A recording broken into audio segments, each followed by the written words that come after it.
Sahabat sekalian, jika Al-Quran diturunkan agar manusia bisa kembali kepada Allah dalam keadaan selamat melalui tujuan antara syakirin, mukhlisin, dan mutakin, kira-kira apa gerangan materi pokok yang ditawarkan Al-Quran agar tujuan yang telah ditetapkan itu bisa tercapai? Salah satu jawaban yang segera muncul, ajaran ketuhanan merupakan tema sentral Al-Quran. Namun, perlu dicatat, setiap ungkapan yang berkaitan dengan masalah ketuhanan, baik secara langsung ataupun tidak, erat kaitannya dengan perjalanan hidup manusia di alam semesta. Dengan kata lain, ajaran ketuhanan dalam Al-Quran itu senantiasa berelasi dengan dimensi kemanusiaan, hubungan timbal balik antara Allah manusia. Oleh sebab itu, tidak heran kiranya lafaz Allah dan nama-namanya terulang sampai 1566 kali. Lafaz lillah terulang 113 kali, lafaz wallah terulang 27 kali, lafaz palillah terulang 6 kali, lafaz palahu terulang 6 kali, dan lafaz wallah terulang 230 kali. Hitungan tersebut belum termasuk nama-nama Allah seperti Alim, Basir, Khabir, Syami, dan lain-lain. Hitungan yang cukup banyak bisa jadi memusingkan para pengkaji Al-Quran. Karenanya, salah satu langkah untuk menyederhanakan topik kajian adalah dengan mengelompokkan tema-tema ketuhanan menjadi 3 kelompok besar, yakni rahmat, keesaan, dan keadilan. Ketiga kelompok besar tersebut merupakan satu kesatuan yang tidak bisa terpisahkan. Oh ya, pengkategorian ini didasarkan pada hadis qudsi riwayat Abu Hurairah. Aku adalah perbendaharaan tersembunyi. Aku ingin dikenali. Kuciptakan makhluk agar mereka mengenaliku. Pada saat Allah menciptakan makhluk, Dia menulis dalam kitabnya, yang kitab itu terletak di sisinya di atas arsy. Sesungguhnya rahmatku lebih mengalahkan kemurkaanku. Pada riwayat lain disebutkan, aku adalah harta karun yang tersembunyi. Aku sangat cinta untuk diketahui, maka aku menciptakan semesta. Barang siapa telah mengetahui semesta, ia telah mengetahui diriku.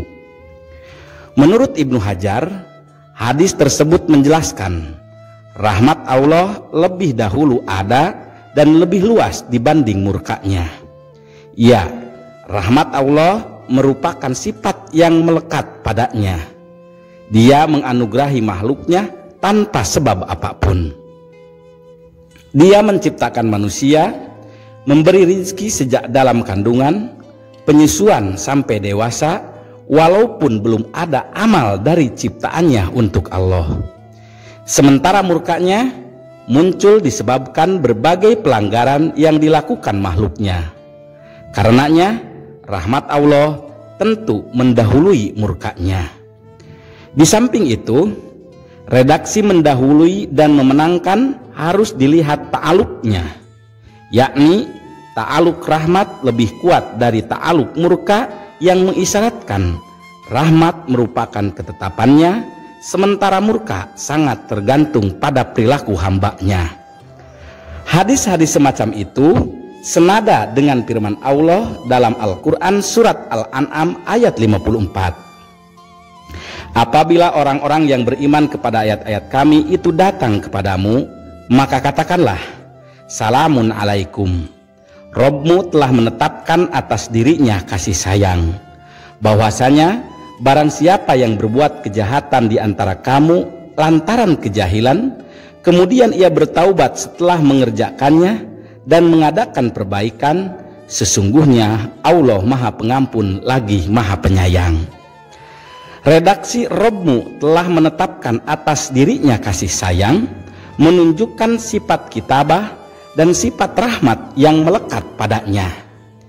Ya, seluruh makhluk termasuk manusia, lebih banyak memperoleh keadilan dalam rahmat dibanding dalam siksa. Hal tersebut dapat dimengerti karena rahmat Allah akan diraih walaupun dia tidak berhak. Lain halnya kemurkaannya, ia hanya akan diterima orang yang mendurhakainya. Dari sini dapat diidentifikasi, hadis qudsi pertama mengisyaratkan akan hubungan timbal balik antara Allah dengan manusia pada dua wilayah, yakni hubungan antara pemberi rahmat dan yang dirahmati, dan hubungan timbal balik antara yang dikenal dan yang mengenal. Sementara hadis qudsi yang kedua mengisyaratkan hubungan Allah dengan manusia dalam dimensi keadilan. Sahabat sekalian, tema pokok pertama dalam Al-Quran itu adalah rahmat. Kata rahmat berasal dari akar kata ro, ha, mim. Ia memiliki makna dasar menaruh kasihan, menyayangi, dan memberi. Kata rahmat muncul dalam berbagai bentuk, seperti ar-ruhma, ar-rahmu, ar-rahman, ar-rahim. Lafaz ar-ruhma dan ar-rahmu mengandung makna belas kasih dan rahmat. Lafaz ar-rahim mengandung makna rahim. Lafaz ini menyatakan hubungan kekerabatan karena berasal dari rahim yang sama, dan karenanya pula istilah silaturahmi dimaknai menjalin hubungan kekerabatan dan kekeluargaan. Walaupun pengertian keduanya berbeda, lafaz ar-Rahman dan ar-Rahim merupakan lafaz yang sering digunakan bersama-sama. Menurut Atib Az-Zain, lafaz ar-Rahman diartikan sebagai yang maha penyayang. Ia merupakan sifat yang hanya disandarkan kepada Allah. Lafaz tersebut menunjukkan hanya Allah yang kasih sayang dan rahmatnya mencakup segala sesuatu di langit dan di bumi. Lafaz ini pun menunjukkan sifat kasih sayang Allah kepada seluruh umat manusia, baik mukmin ataupun kafir. Imam Al-Isfahani mendefinisikan rahmat dengan riqqah taqtadi al-ihsan ila al-marhum, perasaan halus yang mendorong memberikan kebaikan kepada yang dikasihi. Ditinjau dari sisi wajan, kata Rahman sewajan dengan Pa'lan yang pada umumnya menunjuk akan kesempurnaan dan kesementaraan. Karenanya, lafaz ar-Rahman tidak dapat disandarkan kecuali kepada Allah. Lihat Al-Isra ayat 110 dan Ad-Zukhruf ayat 45. Sementara itu, kata Rahim sewajan dengan Fa'il yang menunjuk akan kesinambungan dan kemantapan. Oh ya, perlu dicatat, sesuatu yang baik di sisi Allah kadang-kadang dihiasi kesulitan. Sesungguhnya di balik kesulitan ada kemudahan. Lihat Al-A'raf ayat 156. Berdasarkan data-data tersebut dapat dikatakan, salah satu kata kunci untuk mendeskripsikan rahmat Allah adalah kata Rob, yang merupakan kata paling dominan dalam Al-Quran setelah kata Allah.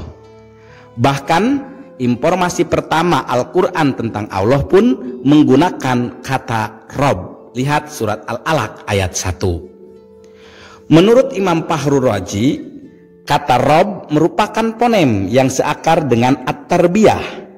Ia mempunyai makna at-tanmiyah, pertumbuhan dan perkembangan, atau mengembangkan sesuatu dari satu keadaan pada keadaan lain sampai sempurna. Menurut Ibnu Ashir, lafaz Rob mengandung arti pencipta, pemilik, penguasa, pengatur, pembina, pengurus, dan pemberi nikmat.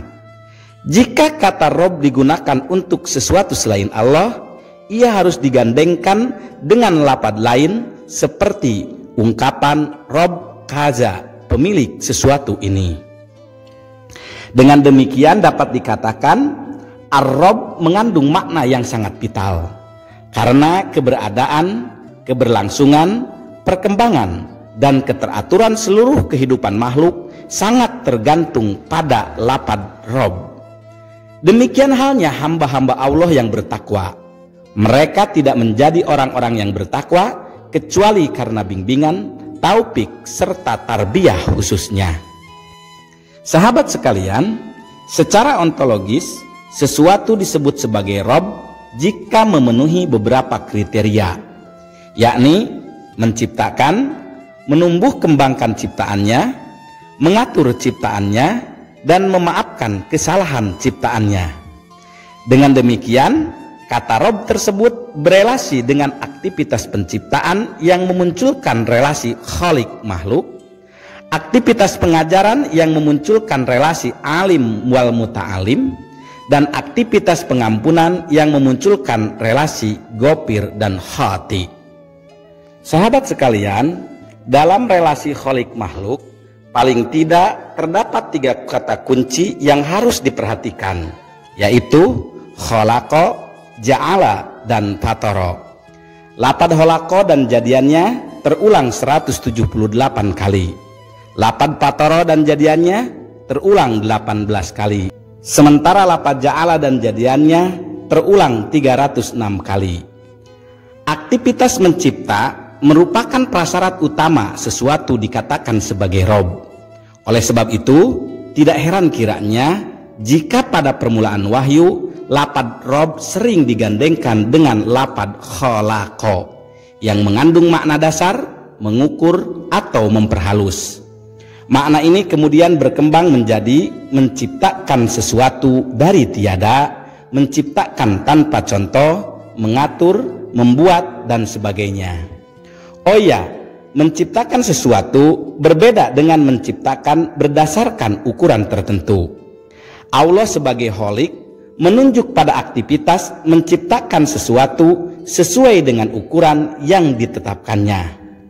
Dalam Mu'jam Mufradat li al-Faj Al-Quran disebutkan, lapad khalaqa digunakan untuk menunjuk aktivitas penciptaan tanpa bahan dan tanpa meniru. Namun demikian, terkadang lapad khalaqa disandarkan pada manusia dalam arti menciptakan sesuatu yang sudah ada bahan dan contohnya. Adapun jika manusia menciptakan sesuatu yang mustahil untuk dilakukannya, hal tersebut terjadi karena di dalamnya ada keterlibatan Allah, sebagaimana kisah Nabi Isa ketika menciptakan burung dari tanah yang bisa terbang atas izin Allah. Lapad khalaqa merupakan fi'il yang membutuhkan objek.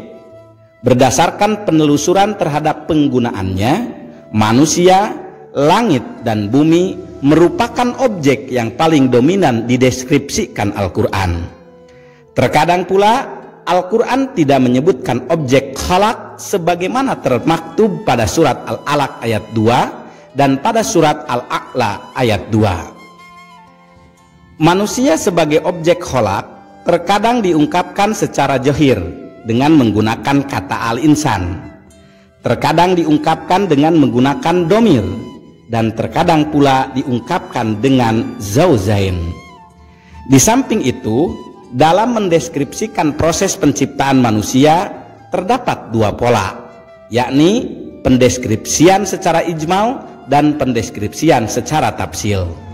Deskripsi penciptaan manusia secara ijmal diilustrasikan dengan hanya menyebut salah satu unsur pembentuk manusia. Hal ini dapat dicermati misalnya pada firman Allah yang termaktub pada surat Al-Alaq ayat 3. Dia telah menciptakan manusia dari alaq. Menurut Ibnu Ashur, ungkapan Allah telah menciptakan manusia merupakan sindiran pada kebodohan dan ketololan orang-orang musyrik yang telah tersesat dari tauhid. Sementara dalil kewahdaniyahan Allah ada dalam dirinya sendiri. Untuk menguatkan pendapatnya, Ibnu Ashur mengutip firman Allah, "Dan dalam penciptaanmu, apakah kamu tidak melihat?" Pada surah ini, Allah menegaskan dirinya sebagai pencipta manusia, dan karenanya redaksi ini menunjukkan akan adanya perubahan dari sesuatu yang kurang bernilai menjadi sesuatu yang lebih bernilai. Lapad alaq mengandung arti darah beku yang merupakan keadaan janin pada awal kejadiannya. Alaq juga diartikan dengan sesuatu yang bergantung. Alaqah yang sering diartikan dengan sekerat darah yang membeku. Dalam kamus-kamus bahasa Arab sebagaimana dikemukakan Quraisy Shihab, lapad alaqah diartikan dengan segumpal darah yang membeku, sesuatu yang seperti cacing berwarna hitam terdapat dalam air. Bila air itu diminum, cacing itu akan menyangkut di kerongkongan, dan sesuatu yang bergantung atau berdempet. Realitas tersebut menunjukkan kehidupan manusia sangat tergantung pada berbagai aspek, baik alamiah, sosial, dan yang paling penting, manusia sangat bergantung pada Allah.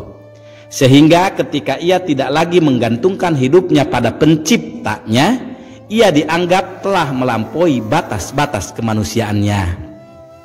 Di samping itu, secara materi, manusia hanya objek yang tidak memiliki arti. Namun, karena rahmatnya, sesuatu yang kecil itu berubah wujud menjadi manusia yang mulia.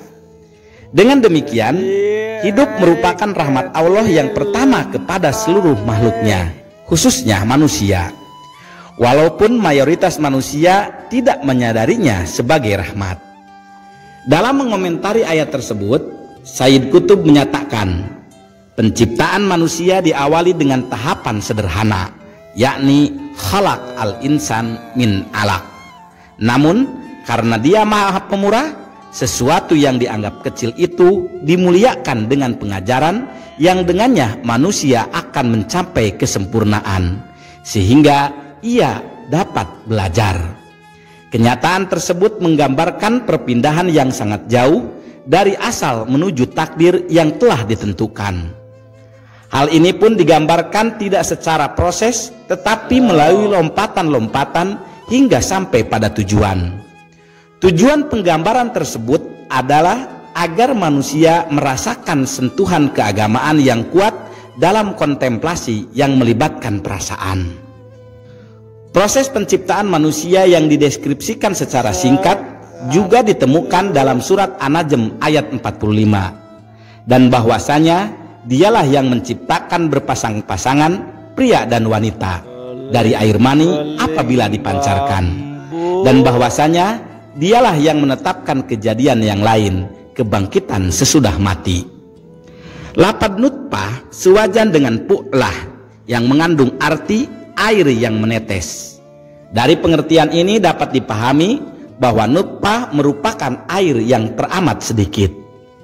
Penyebutan bahan dasar manusia dengan nutfah di satu sisi merupakan gambaran rahmat Allah pada manusia, di mana ia mewujudkan manusia dari setetes air yang hina. Karena napas rahmannya, setetes air bisa berubah menjadi mulia. Penyebutan nutfah pun berkorelasi dengan ayat selanjutnya yang menjelaskan akan adanya kehidupan setelah kematian. Di samping itu, ayat ini berada dalam kaitannya dengan ilustrasi perjalanan hidup Ibrahim yang dianggap sebagai bapak monoteisme yang telah menyempurnakan janji. Dengan demikian, munculnya ilustrasi penciptaan manusia yang hanya dengan ungkapan dari air mani yang dipancarkan merupakan gambaran yang sangat singkat. Hal ini dapat dimengerti karena yang harus menjadi fokus ayat tersebut adalah kehidupan setelah kematian. Manusia dituntut untuk merenungkan bahwa kehidupan di dunia ini hanya sementara, seperti air yang memancar dari seorang laki-laki yang menjadi salah satu faktor manusia dihidupkan. Sementara pada surat Al-Hijr ayat 26, deskripsi bahan penciptaan manusia diungkapkan dengan redaksi min solsol min hama'im masnun. Solsol mengandung makna tanah kering. Hama mengandung makna tanah apabila telah menghitam dan berbau tidak sedap. Sementara masnun mengandung makna meninggalkan sesuatu dalam waktu yang cukup lama. Ungkapan redaksi ini menunjukkan peringatan akan keajaiban ciptaan Allah yang telah mewujudkan dari sesuatu yang hina menjadi sesuatu yang teramat mulia.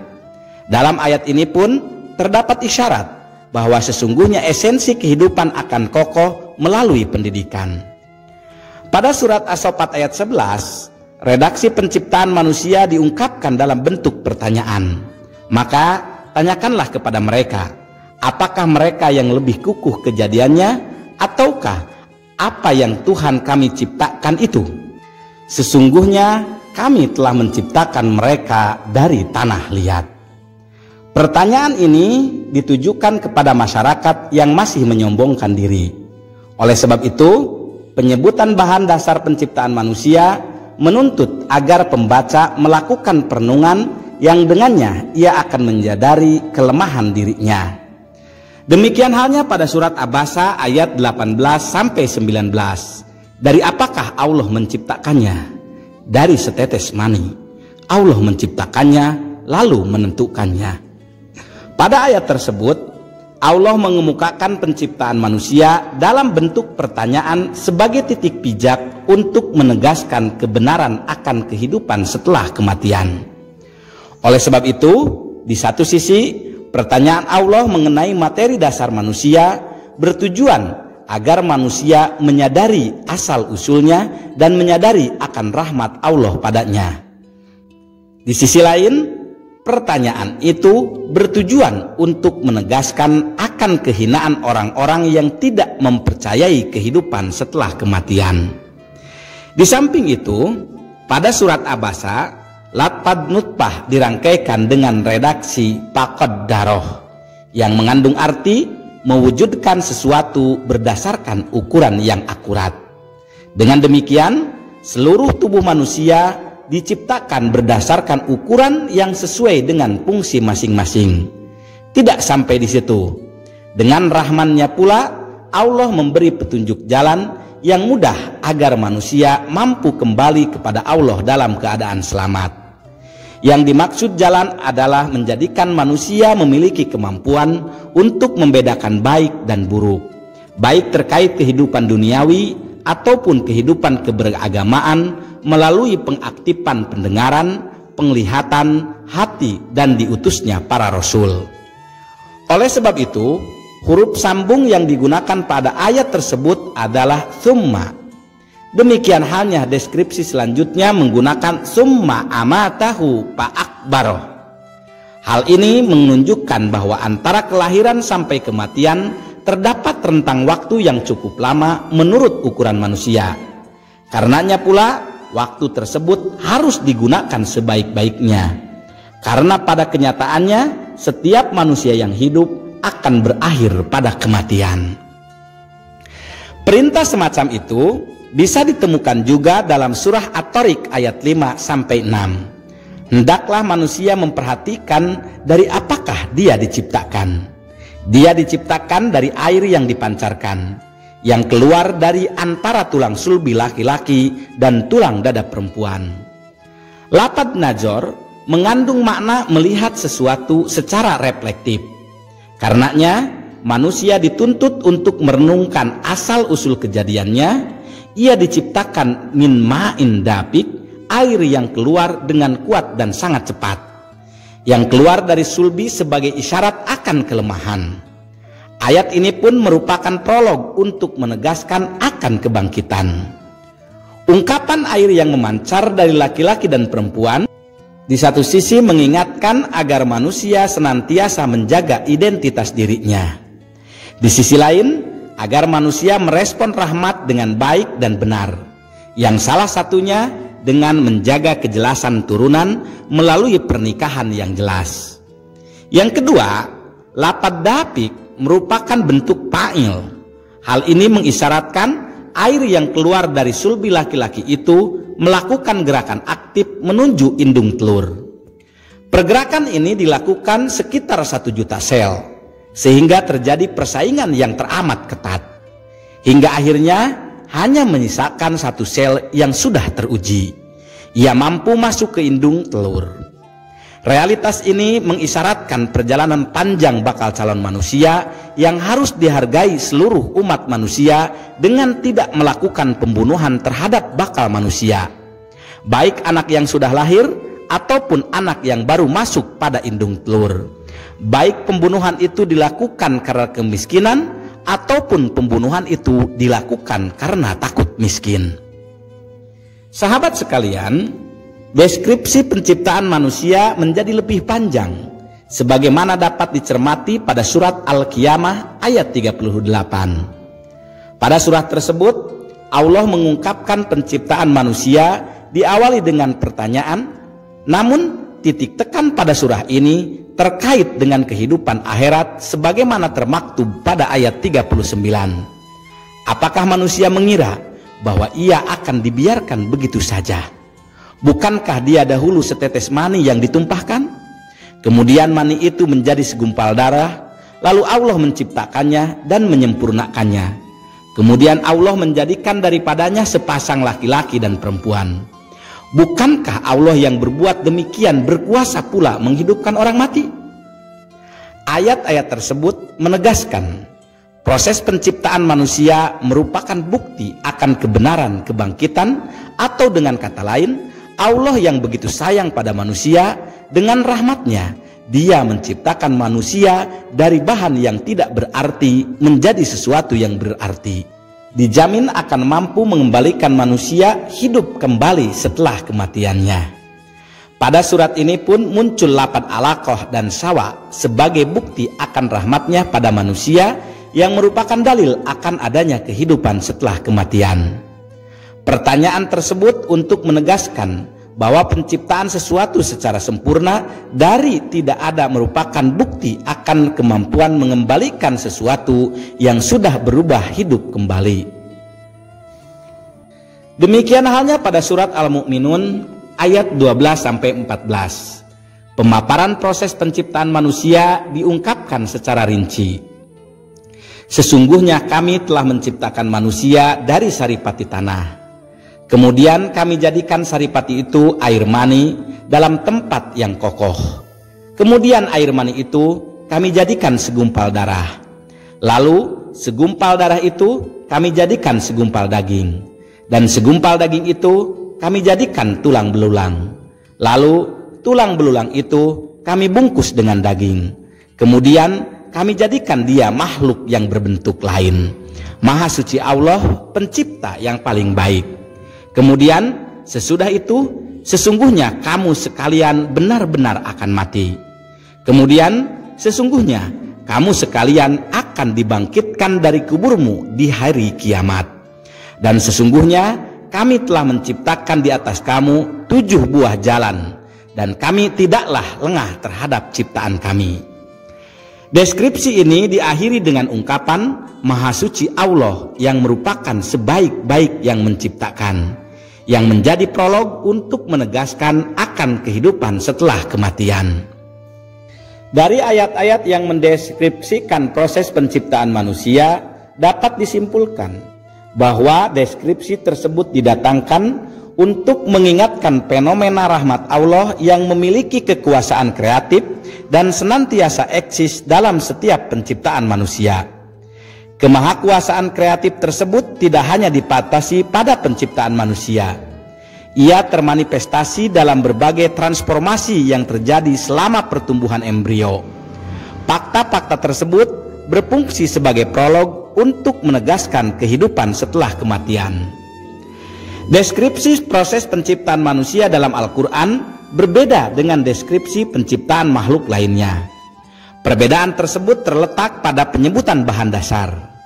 Walaupun penciptaan jin, malaikat, dan iblis disebutkan bahan dasarnya, namun dalam penguraiannya tidak sedetil ketika mendeskripsikan proses penciptaan manusia.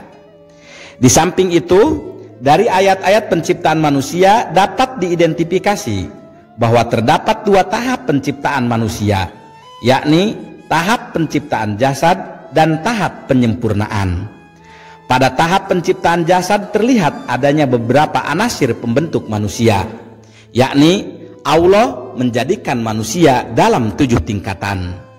Hal ini ditunjukkan di berbagai tempat yang berbeda berdasarkan tuntunan hikmah. Redaksi Dia menciptakannya dari tanah, min turab, bisa dilihat pada surat ketiga ayat 59. Hal itu menunjukkan mabda pertama. Redaksi dari lumpur hitam, min tin, menunjukkan pembentukan dan mengambil pembalutan darinya. Di tempat lain disebutkan dari tanah kering seperti tembikar. Lihat surat 55 ayat 14. Itulah yang kadang-kadang dapat menerima pengaruh dari api sehingga manusia menjadi seperti tembikar. Dengan kekuatan api ini, Allah mengingatkan bahwa dalam diri manusia ada kekuatan setan menurut kadar pengaruh api pada tembikar. Kemudian Allah mengingatkan penyempurnaan manusia dengan tiupan ruh ke dalam dirinya sebagaimana firman-Nya dalam surat 38 71-72. Setelah itu Allah mengingatkan penyempurnaan manusia dengan ilmu dan pengetahuan sebagaimana termaktub dalam surat 2 ayat 31. Dari sini terlihat bahwa eksistensi manusia tidak terjadi dari Allah kecuali setelah materi alamiahnya disempurnakan dengan semua tingkat ciptaan dan dilewatinya tingkatan-tingkatan tumbuhan dan binatang, serta pada dirinya berkumpul semua kekuatan tanah dan pengaruh-pengaruh tumbuhan serta binatang. Inilah kemanusiaan pertama yang dimiliki setiap individu.